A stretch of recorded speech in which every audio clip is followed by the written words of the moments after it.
Zdravím vás diváci, právě se vracíme z natáčení prvního dílu mojí série Adrenalinek, která bude jednou z epizod seriálu Dobrodruhové. A vracíme se z dost nebezpečné akce, kde jsme bez jištění a bez kyslíku vylezali na nejvyšší horu České republiky, Sněžku. Asi všichni znáte a víte, že to je dost nebezpečné, takže čau a chtěli bych vás pozvat, abyste si teda dívali na celý cyklus Dobrodruhové, včetně právě mého seriálu Díky.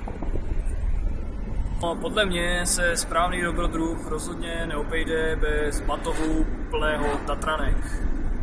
Největší dobrodružství, no, to je pro mě vždycky návrat domů mamince.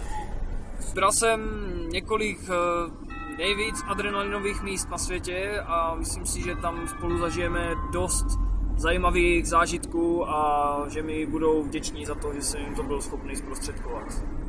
No ještě, že jsme měli to povolení na ten vjezd na tu Sněžku, jako jinak, bez toho kyslíku nevím, jak bychom to dali. No ty vole, když já jsem i v tom autě, vole, musel dýchat, vole, navíc, no. No a ještě, že jsme měli tu klimu, jako, to je zase jako... Tak jasné, jako tam jak ne, ale... Ale jako na vrchu obídek, jako docela to šlo, no. To ale teda, hej, to bylo.